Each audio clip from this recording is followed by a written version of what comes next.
The strategy for agricultural diversification has taken on a redefined dimension with food security central to that plan. The Ministry of Agriculture, Fisheries, Food Production and Rural Development has launched a 3-year project that addresses poverty reduction through livestock development. Executed with the assistance of the Food and Agriculture Organization, the FAO, the India-Brazil-South Africa Trust Fund is financing the project. It is designed to tackle factors impeding the growth of the livestock sector. Dr. Aurea King-Snack is the head of the Veterinary and Livestock Division.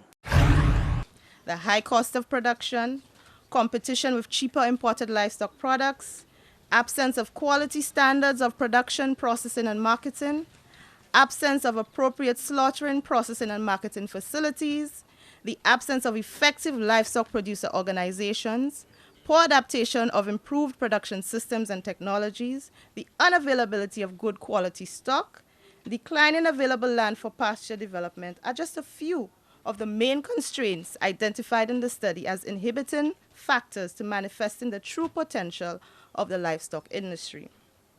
The birth of the poverty reduction in St. Lucia through livestock development project is in keeping with the national policy and the objectives of the Veterinary and Livestock Services Division of the Ministry, and it seeks to address the above-mentioned constraints through the implementation of certain key interventions, such as 1, the establishment of Beausejour Agricultural Station as a national center of excellence, through the improvements of good agricultural practices, infrastructure and bloodlines to enhance breeding programs of livestock producers on island. It will also focus on capacity building of livestock producers and other stakeholders in the transfer of technology and innovations to enable improved sustainable production and productivity of livestock enterprises. Several preparatory activities were held to help farmers and other stakeholders adapt to the standards under that project. The FAO also assisted in the development of a business and operational food safety plan for the meat processing facility. Dr. Gerard Deepford is the sub-regional coordinator with the FAO. We trained 10 community butchers over a 2-week period in modern hygienic slaughtering techniques.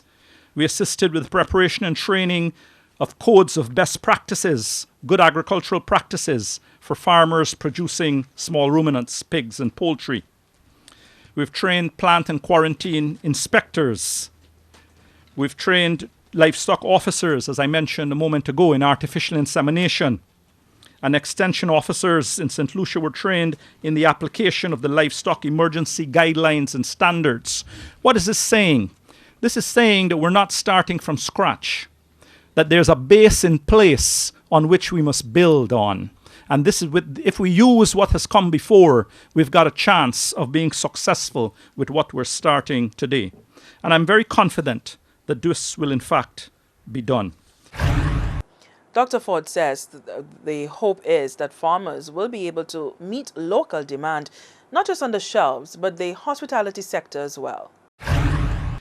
We're looking to see it produce what we have calculated to be 600 new breeding sheep that have to be added to the national flock in a short-term time period to displace 10% of the imported sheep meat, assuming a slaughter weight of about 30 kilograms.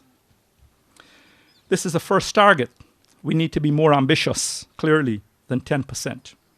We want to see this project enable the utilization of the new meat processing facility, a modern HACCP-compliant slaughtering and processing facility that will be able to ensure that food safety standards are met. The construction of a new national diagnostic laboratory. These are a lot of expectations.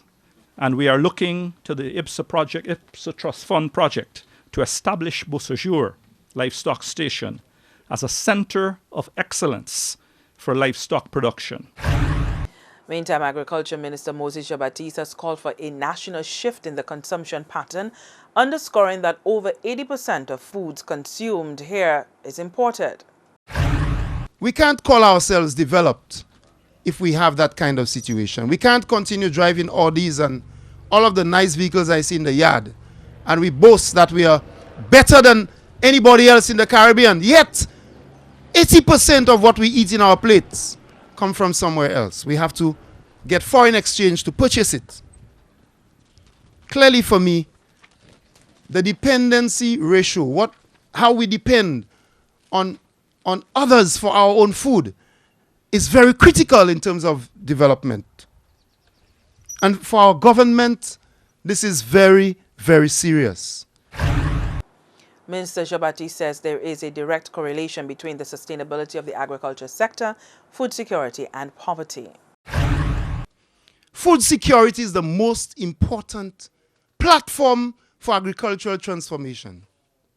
And under food security, and you see the same coming out of the OECS plan of action, that food security is number one. And if food security is the most important action for us, then what are we doing about our school feeding program? What are we doing about our food import bill?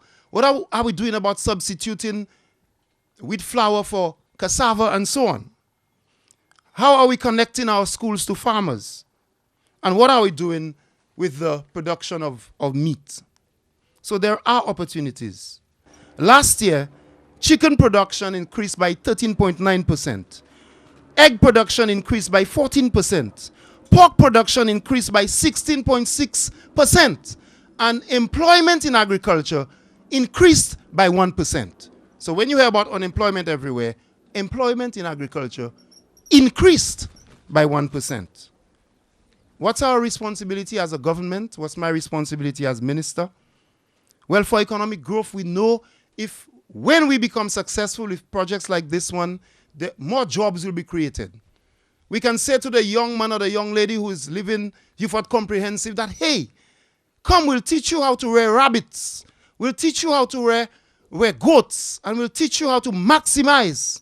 And we'll teach you how to make profits. Agriculture Minister Moses Jabatis.